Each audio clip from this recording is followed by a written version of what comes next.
Utah, I'll tell you what. It was positioned above the tent, so it would be in the camp. And they just moved. What was that? Oh my God! He just got shot! Holy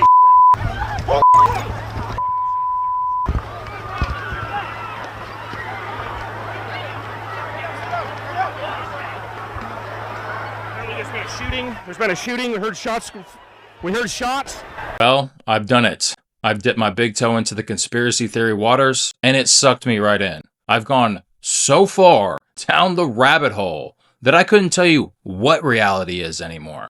It's now 5 a.m., and I've spent an incredible amount of hours researching this Charlie Kirk assassination conspiracy theory, and I should have gone to bed hours ago.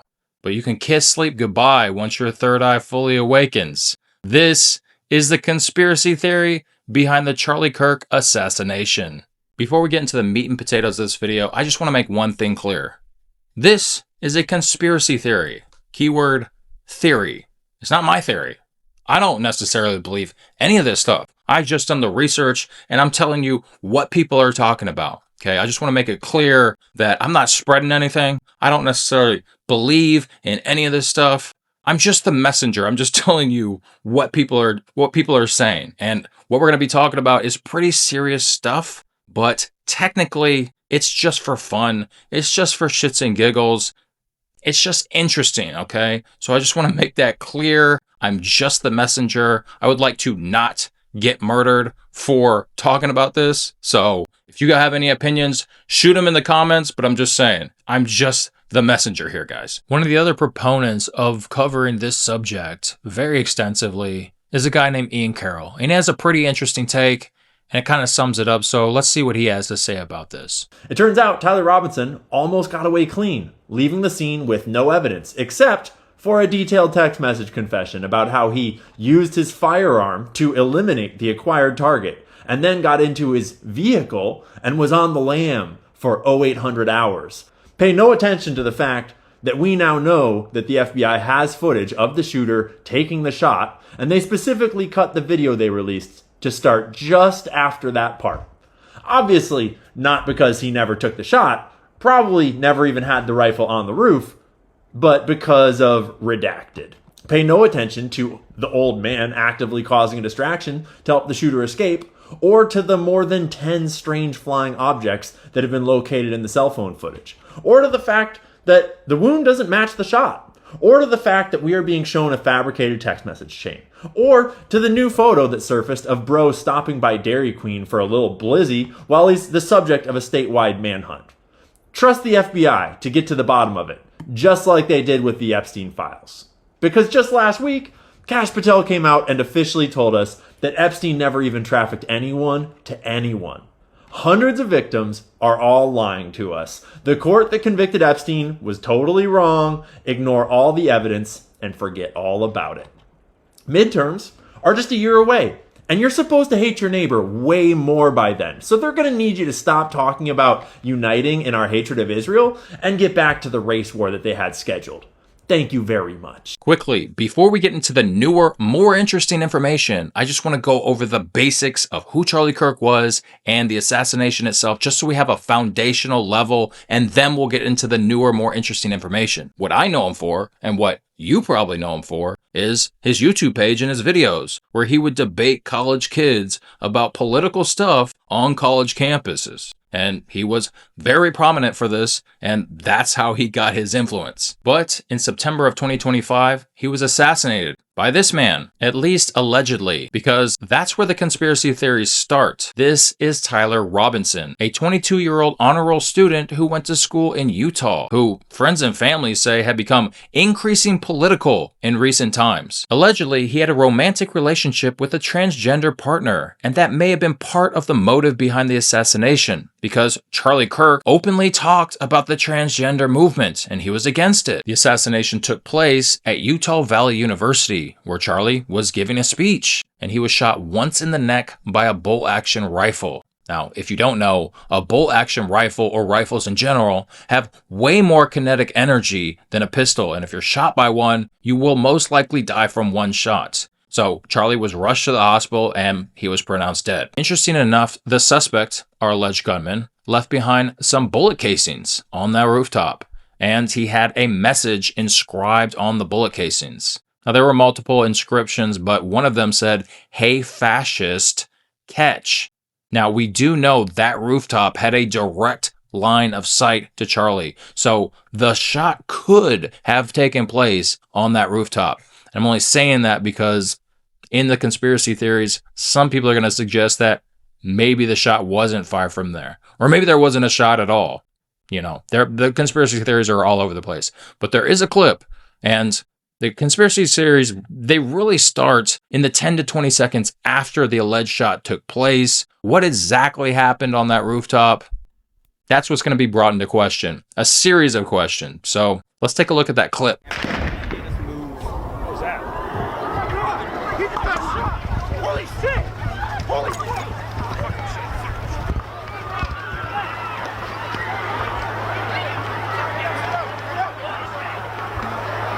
Apparently there's been a shooting. There's been a shooting. We heard shots. We heard shots.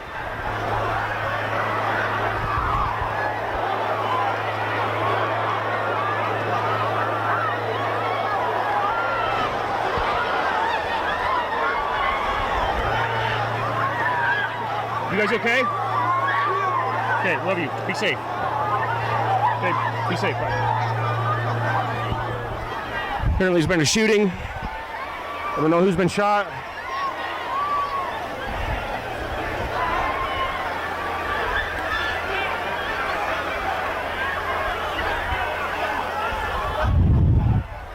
We are here live at Utah Valley State University. There's been a shooting at the Charlie Kirk event, the TPUSA event. There has been a shooting. Everybody's evacuating. I don't know if that was shots or if that was fireworks, to be honest. First and foremost, there's no shot from the rifle in that clip. The clip does not show the actual shot. It's been doctored. It's been taken out. Conspiracy theories are going crazy about this. They're saying there's no shot because maybe Tyler didn't take the shot. Maybe it came from somewhere else. Or maybe there wasn't a shot at all. At least that's what the theories are circulating. Why would they leave out the actual shot? Now, according to my information, this video comes from the FBI. And the FBI is conducting an investigation. They're giving us this video. They're giving the public this video. They don't have to give us everything. Matter of fact, they probably don't want to give us anything because they're conducting an investigation. They want to hold all of their cards close to their chest, right? They want to leave some information that's not privy to the public so they can do their interrogation and, discern people that come forth if they have proper information because they know something that's not in the public space. Also, Charlie Kirk was a prominent, popular political figure. So maybe they're just taking out the actual shot because it's sensitive. They don't want to show that part because it's not gory per se, but it's sensitive. They don't want to show him actually. They don't even want to show the shot releasing from the rifle. Okay. But conspiracy theorists are going crazy. They're trying to say, maybe he didn't even take the shot. It came from somewhere else. Then they're going to talk about there's a piece of the video missing. There's a piece of the video when he's running across the rooftop that's missing from the video. Then they're going to talk about the lack of shadow. As Tyler Robinson is running across the rooftop, there's no shadow. If there's no shadow, then maybe the video is doctored and CGI'd from the get-go. It's completely fabricated. At least that's what they're suggesting. They're also going to talk about in the video and in pictures, there's an excessive amount of objects in the air. Satellites, UFOs, I'm jumping there. Satellites, drones, things of that nature, suggesting that there's an excessive amount of surveillance on this speech, more than there would be. So they're trying to jump to conclusion with that. Last but least, we got to talk about the gun. Where's the gun? There's something in his hand, but is it a gun? Let's take a look one more time at that clip. It could be in his pants leg, but that's unlikely because he jumps a pretty good amount of feet down to the ground. And if there was a gun, a rifle in your pants leg, it would definitely split your pants leg. It would probably possibly go into your leg. So I'm not really buying that. Did he throw the rifle? There's something in his hand. Looks more like a jacket of some kind. We're not really sure about that, but it doesn't really look like a gun, a large rifle. I'm not a gun guy, like I said, but gun guys are saying they also agree with that. That's probably not a gun. But can you break down a bolt action rifle? I don't know. I think you can. I think that's how they work. You can put them together and break them down. Maybe that's just some guns. So could he have broken this gun down and put it in his backpack? That's definitely a possibility. And that's probably what I'm going to go with. You know, I don't really know anything. I'm just some guy watching videos, but that's what I'm going to assume. Let's take a look one more time. Does it look like that's a gun? Originally, Tyler Robinson was not the main suspect because he wasn't even known about. There was mass confusion. The original suspect was thought to be this guy, a 71-year-old man named George Zinn. Now, George Zinn was sitting in the front of the crowd, so he was possibly a likely suspect.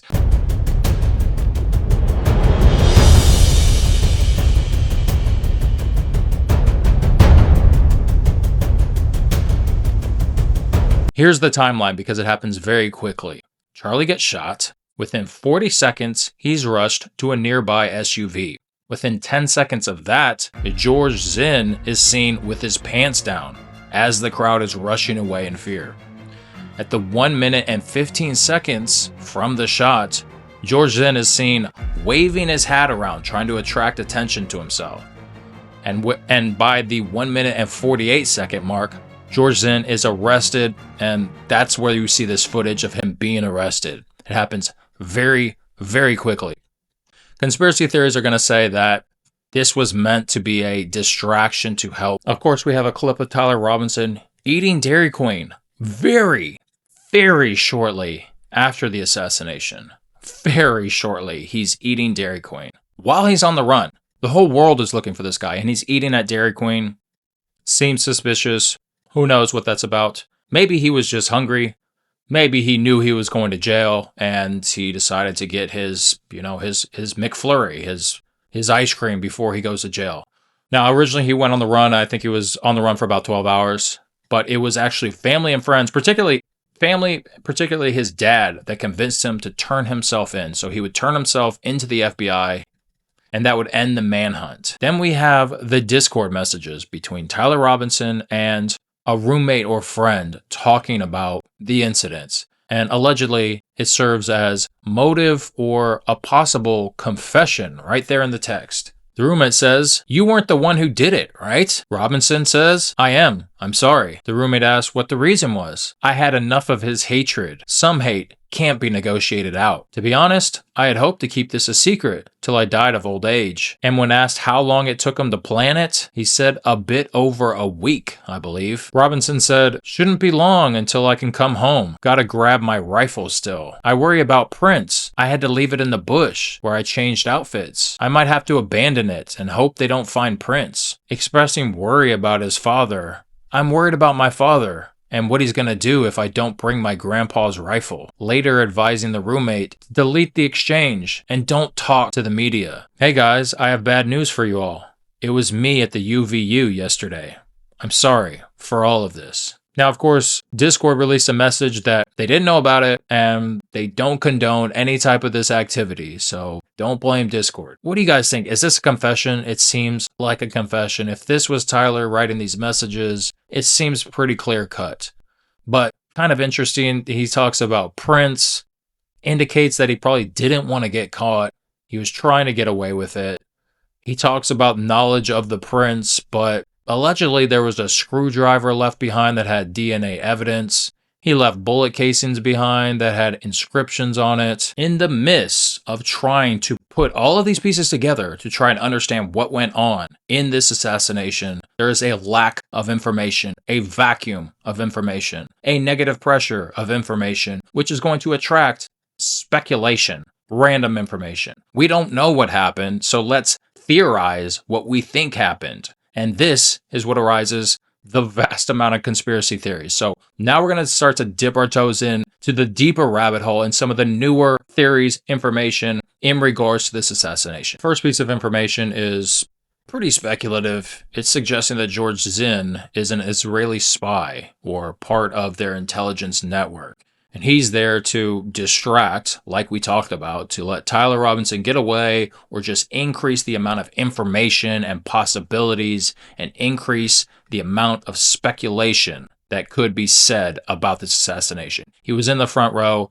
They're suggesting that he was an Israeli spy, and we're going to talk about a little bit more about that because there is a Charlie Kirk Israeli connection, kind of. This is Candace Owens, who you all know. She's covered this event extensively, and she's suggesting that there was possibly some type of shot from behind. There is footage around circulating. I'm not going to show it. It shows the shot entering Charlie, so I'm not going to show that, but there was a suggestion that he felt the impact from the back and it traveled through the front, like there was a shot from actually the back. And then there was this man who disassembled the camera. There was a camera sitting behind Charlie Kirk during the speech. Maybe that had either some informative shots, video footage from that angle that could suggest something, or maybe an elaborate gun mechanism inside of the camera. But this man comes straight to the camera and starts disabling it and taking the footage out. So let's see what Candace has to say about that. A mere minutes after Charlie Kirk is shot, there are two men that look rather mysterious. They appear, they move his chair, and they take down the camera that's directly or was directly behind his head. Why did they do that? You can see, slowed down here, he pulls out the chair, he stands on it, and yes, that would be a big no-no for a crime scene. You don't move anything.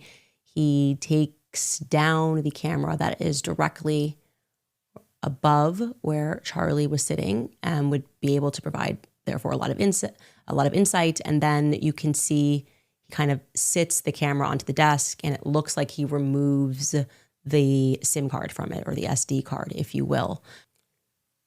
I'm going, when I saw this footage, who is that? Like, actually, I should be able to figure this out because I've got a pretty big network at Turning Point USA. The person's wearing shades. I'm not recognizing the individual. And I reach out to somebody on the inside and I'm just like, who's this person? And they tell me the person's name. And I go, oh, wait a second. And I look again. I'm like, I know this person because it's been a few years, but I know this person. This person's been around Turning Point for quite some time. And I'll say this right now. He was extremely forthcoming. Like, as soon as I reached out, I just sent a text because I still had his number.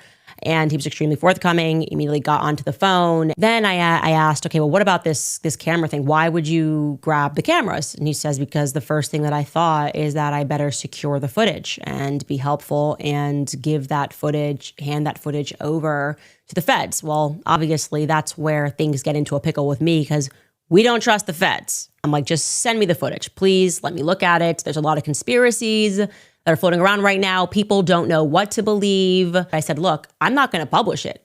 I just want to see it.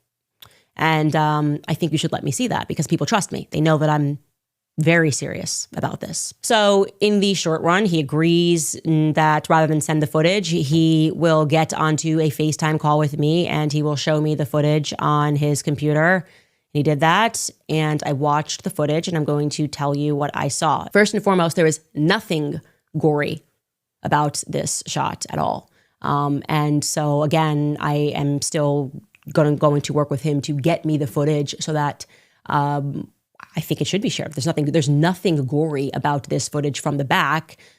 The thing that really stood out to me, and I just kept asking him to replay it over and over and over again, is that there's no blood from the back. I'm very confused, not by what I saw, but what I didn't see. Allegedly, there were two Egyptian-registered aircraft at a nearby airport, very near to the speech and the whole event. Candace, originally, she was not open to speculation about Erica Kirk. Erica Kirk is Charlie Kirk's wife. She didn't want to talk about her because she felt like Erica had not been saying anything, so she had not lied about anything, so therefore she didn't want to give any suspicion towards Erica. But that has since changed. She's been talking about her extensively. The person the planes were actually tracking for years was Erica.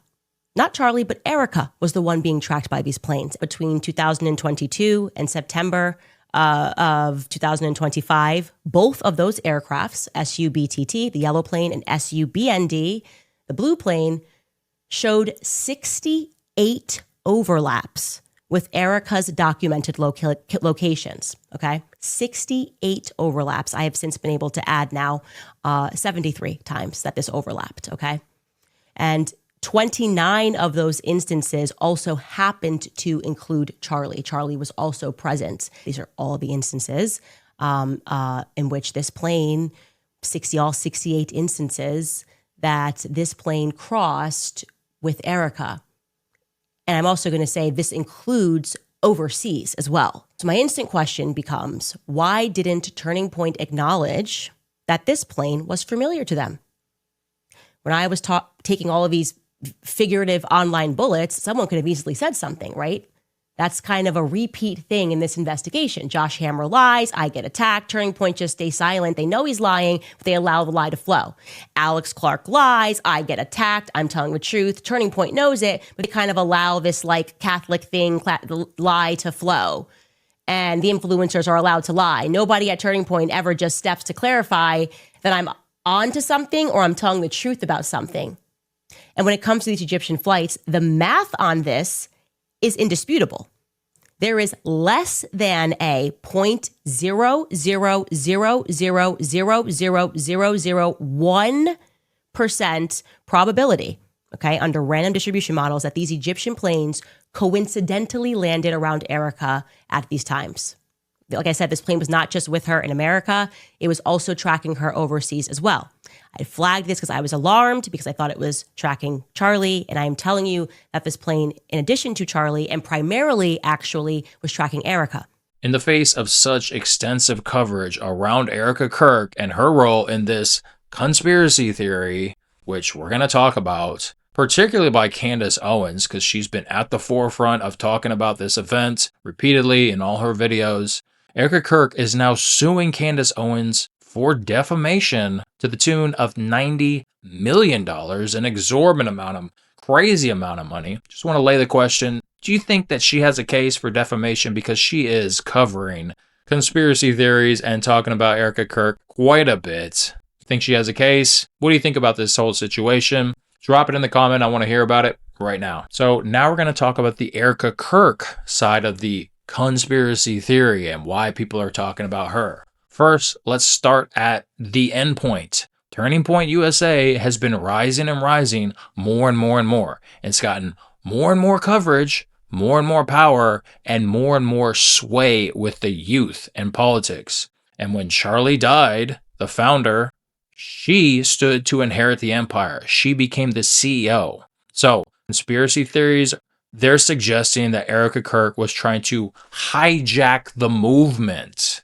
So when Charlie died, she could take over and have all of this political power. But let's rewind it back a little bit because there's some history behind why they're making these connections. Not only did she become the CEO, but they're digging into some other facts about her family and about, maybe some telltale signs of, how she's been acting. Let's dig into that. She's a former athlete and winner of Miss Arizona, the beauty pageant. And she was an intern at Turning Point USA. In Charlie's words, and so then we had a great time, and it was about 15 minutes in, I quickly pivoted away from wanting to hire her to wanting to date her, and now we know how that worked quite well. Some claim that Erica Kirk's father was the chair of the Israeli division of a major arms corporation known as Raytheon.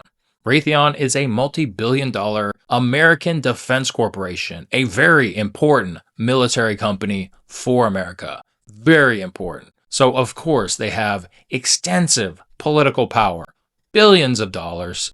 It's a very important company for all of our government. This is used to propel the conspiracy theory that Erica Kirk's entry into Turning Point USA, a prominent conservative political sphere, was not organic. She was deliberately placed there by a powerful global defense and military organization with Israeli ties to influence the major youth around the conservative organization. And then we have the angle called Romanian Angels. Before marrying Charlie Kirk, Erica founded a nonprofit called Everyday Heroes Like You, which ran a program called the Romanian Angels, focused on assisting particularly Romanian children. The allegations regarding this were primarily due to social media posts, just pure speculation, claiming that this organization was linked to child trafficking. There's also a NATO base connection, and these claims often cite that the alleged Romanian news sources accuse the nearby NATO base of involvement in illegal activities, and note that Erica Kirk herself posted a video in 2013 thanking a colonel who was later implicated in those complaints. The connection is drawn that her father's alleged defense industry ties may have provided protection to cover for the charity's operations in a sensitive military region. Okay, so we have the father. His name's Kent, and he worked for Raytheon, a major defense corporation, and he has Israeli ties, okay? So those two things alone, you're going to assume that conspiracy theorists are going to be all over that. That's probably expected. Defense contractor and government, not a lot of information around that company. They are a public company, but I mean, black ops, government ties, sale of weapons, Israeli ties. It's pretty obvious people are going to be talking about that. Now let's move on to the mother, Lori. And after divorcing Kent, her father, Lori was the one to actually raise her. Lori's career has been reported to be involved in network security and technology, which sometimes leads to an association with government contracting work. But it's not necessarily in the high-level defense sector as claimed for her father. There's also a lot of speculation about how she grieved, how she was acting, what was her body language. She hasn't been seen too much in the public, at least until she was interviewed and she went into Charlie Kirk's memorial.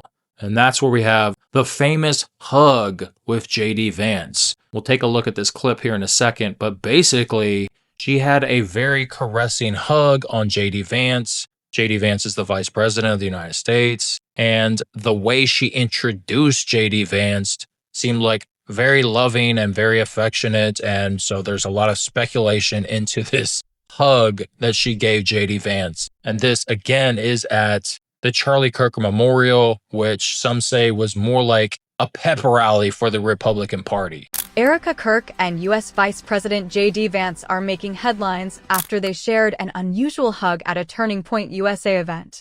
Weeks ago, Erica hosted a memorial for her husband, far-right activist Charlie Kirk, drawing in nearly 90,000 people, putting her under scrutiny, with critics saying the event seemed more like a rally than funeral. Now, as the Turning Point USA's new CEO, she took the stage at a university event to introduce Vance with an emotional tribute. No one will ever replace my husband. No. But I do see some similarities of my husband in JD and Vice President JD Vance. I do. And that's why I'm so blessed to be able to introduce him tonight. He's an amazing man. Then came the hug that captured everyone's attention. A long embrace, his hands on her waist, her fingers in his hair.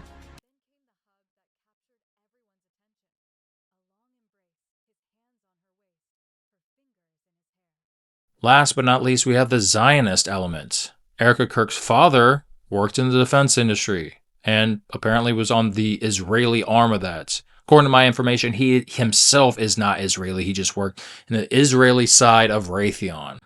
Now, what's the connection beyond that? Because that's not too much information about that. So where we draw in this Israeli element? So Charlie Kirk, historically, was a large supporter of the Jewish community. But recently, leading up to his death, he began criticizing them, saying that large donors were funding movements against classic Christian culture, like supporting open border policy and funding anti-white movements. If that were true, then that would cause white people to be up in arms, highly emotional, and ready to make big changes. Now, what do the Jewish people want? Of course, everyone knows that Jewish people are typically very wealthy, they're in power. There's a lot of speculation that says Israel wants America to go to war with Iran. Iran is one of the major powers in the region, and they're quite troublesome. They fund a lot of terrorist organizations, and they're the main power against Israel, and they've been a menace all over. So Israel being a small country, Iran is, Iraq is in between them, Iraq and Syria, so they're not right next door. They've even been a menace in the Red Sea, Suez Canal. for all shipping of, countries all over that are shipping goods across that region. Suez Canal goes from the Red Sea, goes from the Indian Ocean to the Red Sea into the Mediterranean, a major shipping route. And the Houthis, of course, are, being a big problem there, and they're backed by the Iran, apparently. So Israel, I assume that's their main end goal. I'm probably getting off track here, but that's the Zionist, element to this conspiracy theory in a nutshell. Whew. That was a doozy. That took me a long time to get through. I'm glad it's over. I can finally get some sleep. If you guys think that I missed out on anything, did I not cover something, drop it in the comments. I usually don't indulge too much into conspiracy theories because they're theories and people get crazy about them. And this is politics, so people just get insane about politics. So, but this has been pretty interesting. Like I said, if I missed anything, drop it in the comments. Do you think that there is a conspiracy theory? What's your take on it? Do you think that Erica Kirk is involved? Do you think that Erica Kirk has a case against Candace Owens for defamation of $90 million? Because that's crazy. I want to know what you think. That's the most important thing. So drop a comment. Let me know what you think. It's a crazy world we live in. So I'd love to hear your thoughts.